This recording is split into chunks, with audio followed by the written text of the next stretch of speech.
नमस्कार मित्रों, स्वागत है एक बार पुनः आपके अपने YouTube चैनल संसार दर्पण ज्ञान में। प्रिय मित्रों, आज के प्रसंग में हम जानेंगे कि कौन सा पाप करने से मनुष्य को कौन सा जन्म अगले जन्म में मिलता है। प्रिय मित्रों, इस जन्म में मनुष्य योनि मिलने का अर्थ ये नहीं कि अगला जन्म भी इसी योनि में मिलेगा, क्योंकि जीवन मरण और अगला जन्म सब कुछ कर्मों के आधार पर ही तय होता है।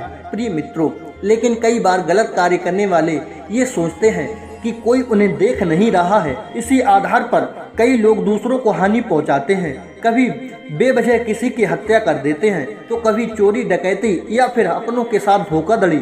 लेकिन क्या आप जानते हैं कि इन सारे कर्मों के गंभीर परिणाम हो सकते हैं। प्रिय मित्रों, इनके आधार पर सियार, गिद्ध, सांप, गधा और कौच योनि में जन्म मिल सकता है। गरुड़ पुराण के अनुसार कौन से कर्म से कौन सी योनि मिलती है, आइए जानते हैं। प्रिय मित्रों, गरुड़ पुराण में एक कथा मिलती है कि एक बार महर्षि वेद व्यास से ऋषियों ने पूछा कि किस कर्म से कौन सी योनि में जन्म मिलता है।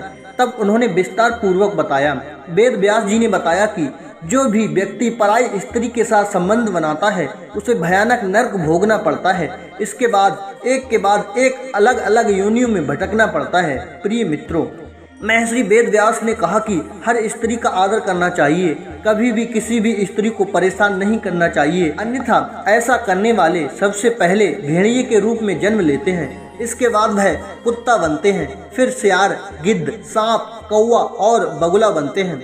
इन सभी योनियों में जन्म लेने के बाद उसे मनुष्य योनि में जन्म मिलता है। मित्रों, व्यास जी ने आगे बताया कि बड़ा भाई पिता तुल्य होता है, इसलिए वह सदैव ही आदरणीय है। कभी भी किसी भी परिस्थिति में उसका अनादर न करें, अन्यथा कौच नामक पक्षी के रूप में जन्म लेना पड़ता है। उसका जन्म काल 10 वर्षों का होता है। यदि इस दौरान उस पर ईश्वर कृपा दें तो वह अगले जन्म में मनुष्य योनि में जन्म लेता है। प्रिय मित्रों, वेद व्यास जी ने बताया कि चोरी करना हमेशा ही गलत है, फिर चाहे वह स्वर्ण हो या वस्त्र, इसके परिणाम भुगतने ही पड़ते हैं। उन्होंने बताया कि यदि कोई व्यक्ति वस्त्रों की चोरी करता है तो वह अगले जन्म में तोता बनता है। वही सुगंधित पदार्थों की चोरी करने वाले छछूंदर के रूप में जन्म लेता है।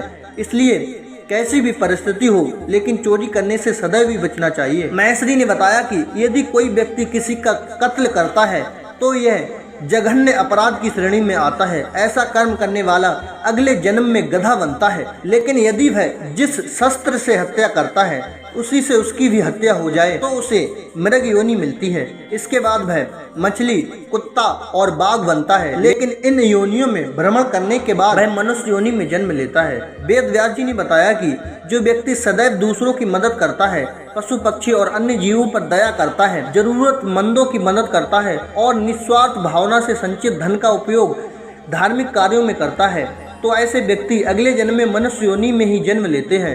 साथ ही समाज में अच्छे कार्य करके दूसरों को लाभान्वित करते हैं। लेकिन धन के प्रति आसक्त मनुष्य अगले जन्म में सांप योनि में जन्म लेते हैं। प्रिय मित्रों, अब आप लोग भी समझ गए होंगे कि हमें अगला जन्म मनुष्य योनि में किस पुण्य से मिलता है। यदि आप हमारे YouTube चैनल संसार दर्पण ज्ञान पर नए मेहमान बंधु बनकर के आए हैं तो प्लीज हमारे YouTube चैनल संसार दर्पण ज्ञान को सब्सक्राइब जरूर करें और बेल आइकन वाली घंटी को ऑन जरूर करें। सभी मित्रों को जय श्री कृष्णा, जय श्री राधे।